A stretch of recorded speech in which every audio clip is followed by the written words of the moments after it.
Lorsque pour la première fois des Occidentaux arrivèrent au Japon, des Portugais, ils avaient avec eux de puissantes armes à feu, des mousquets.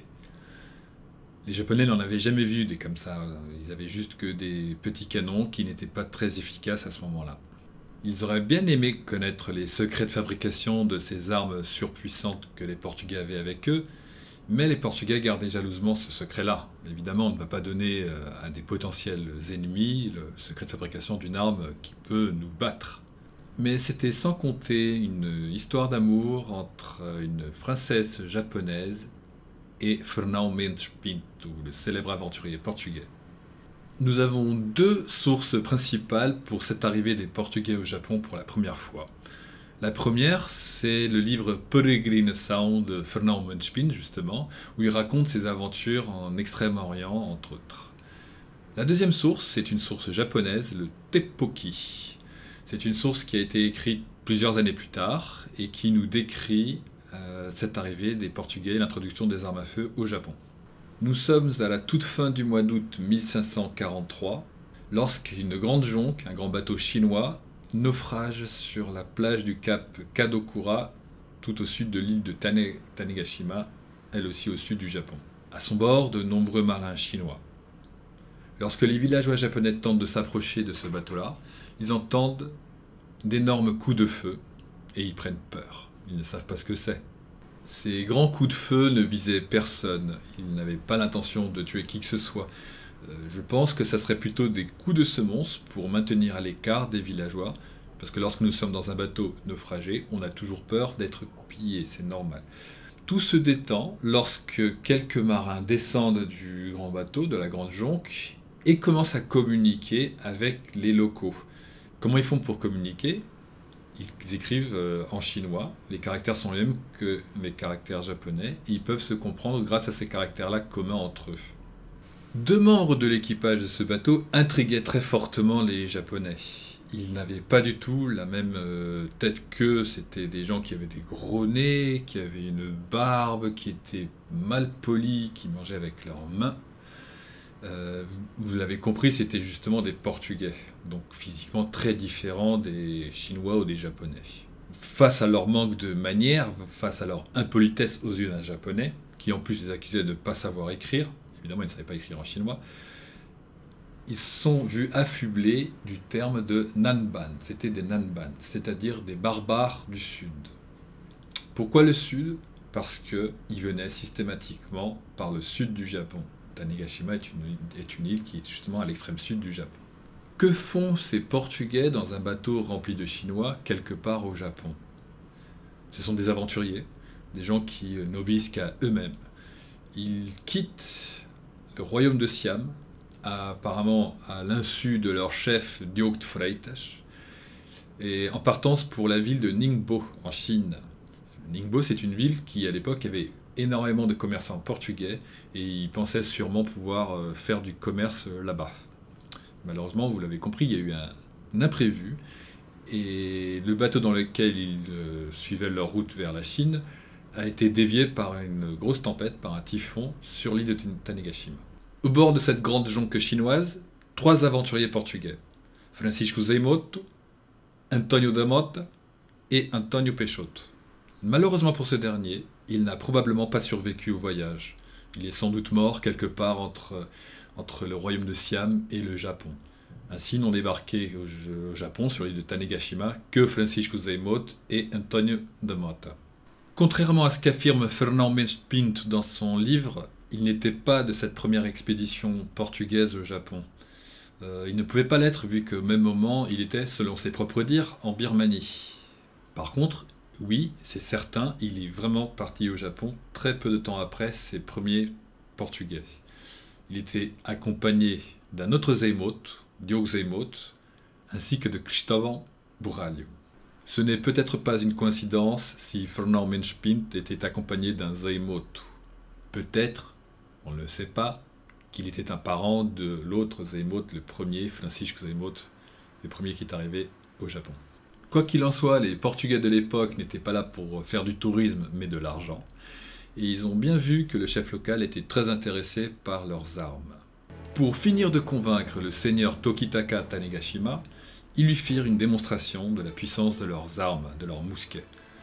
Ils firent même en sorte que le seigneur s'essaya à tirer avec, et il fut parfaitement convaincu de la puissance de ses armes, des armes qui allaient sans doute lui donner un avantage décisif face à son grand rival qui lui avait confisqué beaucoup de terres.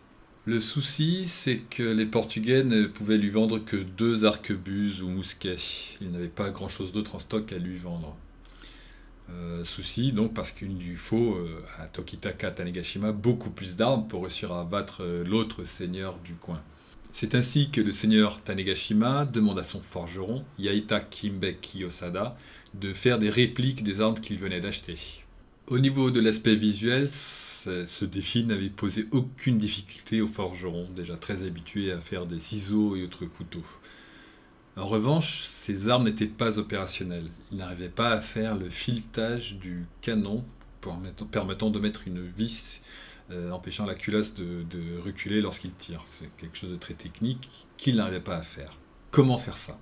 C'est là qu'entre en jeu une belle histoire d'amour. Oublions quelques minutes Francisco Zeymot et passons à Fernand Menspint, arrivé très peu de temps après. Il venait de Malacca, une grande ville aujourd'hui en Malaisie, possession portugaise depuis l'an 1511. Il venait de Malacca et savait exactement, apparemment, où il se dirigeait. Il savait très bien qu'il allait au Japon, accompagné, comme je vous l'ai dit au début, de Diogo Zeymot. Pouvons-nous imaginer que Francisco Zeymot, de retour au contact avec peut-être son frère Diogo Zeymot, l'ait incité à visiter Tanegashima? On ne saura sans doute jamais.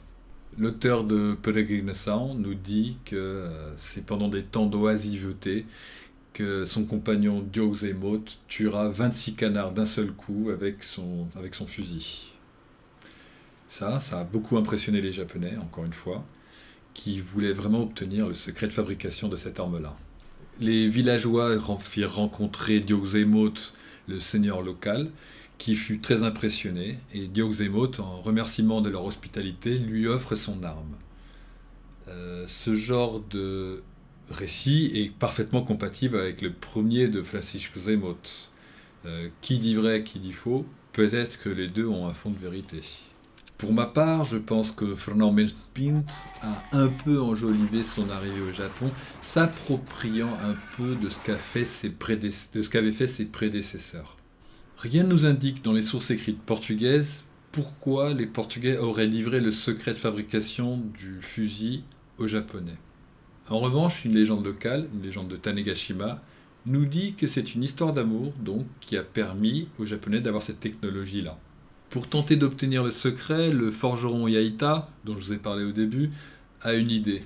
Il avait bien remarqué que Menspint, Pinto-san, comme ils disent les Japonais, avait regardé d'une façon non désintéressée sa jolie fille Wakasa. Il se dit, peut-être que sa fille, en séduisant Menspint, peut-être qu'elle réussirait à percer le secret de fabrication de l'arme. C'est une belle légende, mais il y a trop d'incohérences dedans. Déjà, la légende nous dit que c'est une princesse, la princesse Wakasa. Apparemment, pour moi, une fille de forgeron n'est pas une princesse. Ensuite, Menspint, il a beau être un grand aventurier, il n'était certainement pas forgeron. Sur ce détail-là, du coup, ils nous disent qu'une fois que Menspint a récupéré Wakasa, il est parti avec elle à Ningpo, la ville chinoise où il y a tant de Portugais, pour trouver un forgeron portugais capable d'expliquer à Yaita, le forgeron japonais, comment faire un filetage dans un canon. Maintenant, est-ce que Wakasa était véritablement amoureuse de Menspint, comme la légende laisse le croire, ou est-ce qu'elle a été forcée à aller par amour de son clan? Ça aussi, nous le saurons sans doute jamais. Il existe 2 versions différentes de la fin de cette légende. La première, Wakasa a le mal du pays, de la saudade, et en a marre de se promener avec son aventurier de mari. Elle lui demande de le redéposer à Tanegashima, auprès des siens et de sa famille, mais ils ont un fils ensemble. Menspint ne veut pas laisser son fils tout seul avec sa mère à Tanegashima, il préfère l'emmener avec lui, vivre des aventures. Elle accepte de rester toute seule sur Tanegashima, avec la promesse que Menspint reviendrait un jour avec leur fils, ce qu'il ne fit jamais. La deuxième version voudrait que Wakasa, de retour au Japon, simule tout simplement sa mort pour faire croire à Menspint qu'elle est décédée, qu'il doit repartir tout seul. On raconte que lors de ses funérailles à Wakasa, Menspint, connaisseur de la supercherie, n'aurait pas versé une larme. Bon, les deux versions de cette fin légendaire sont incohérentes. Euh, Quelle est la femme qui accepte de partir sans son fils quelque part? Quel est l'homme qui accepte sans rien dire de croire que sa femme est morte alors qu'il sait qu'elle ne l'est pas? Bon, ce sont des légendes, hein. Le plus probable, à mon avis, c'est que oui, il y a eu une relation amoureuse entre un Portugais et une Japonaise, mais que le Portugais a une femme à chaque port, si vous voyez ce que je veux dire. Donc, il lui a fait un enfant et il est reparti aussi sec. Pour lui, ça n'avait aucune importance ou presque. En tout cas, ce qu'on sait, c'est que le forgeron Yaita a réussi finalement à reproduire le fusil portugais à la perfection, tant aussi bien que très peu de temps plus tard, il y en avait déjà 600 qui circulaient sur Tanegashima, et 10 ans plus tard, il y en avait même des centaines de milliers dans tout le Japon. De cette histoire, nous retenons aussi que le premier couple mixte occidental-japonais ont eu un enfant, le premier Hafu, donc des enfants dont l'un des parents est européen ou américain et l'autre est japonais. Nous retenons aussi que l'arme s'est appelée dans tout le Japon la Tanegashima, rendant célèbre cette île dans tout le Japon. C'est pourquoi maintenant les gens de Tanegashima aiment beaucoup le Portugal. Chaque année, il y a le Teppo Matsuri, donc le festival du fusil à Tanegashima, où ils mettent en scène des Portugais et des Japonais pour recréer cette légende de l'arrivée des Portugais chez eux.